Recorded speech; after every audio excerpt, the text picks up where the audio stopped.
Политичката криза стигна и во Трлата, во Матното, наместо јагнињата, трговците ги заклаа сточарите.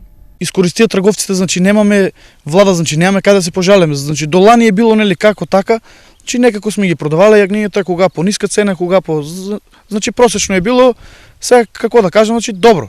Значи не баш добро, нели, ама па некако сме ги. А ете мене оваа година уште не ме е прашал никој за јагне, дали имам, дали немам. Така значи јагнињата ми стоат.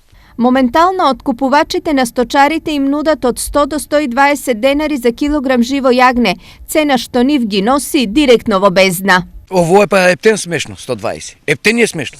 Со загуба сме ние сме у загуба. Нема шо, на 150, ние сме у загуба.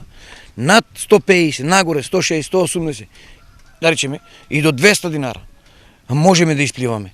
И да си платиме овчари како што треба, на време, да си платиме се што имаме придонеси. Излез од ситуацијата, сточарите гледаат единствено во финансиска подршка од државата. Они дават на купците по 1 евро. Јас како што сум информиран, на купците дават по 1 евро. На нас треба да ги дават тие, како производители.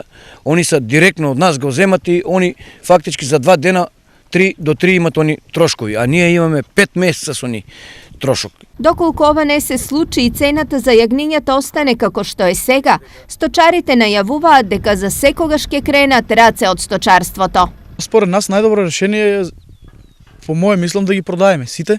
Овци се продават, стоката, не само овците, значи и крави, и кози, ете, значи веќе значи 50% у Штипскиот регион стоката е продадена.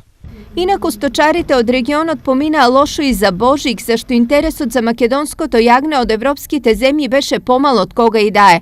Најверојатно истата состојба на нив им се заканува и за Великден.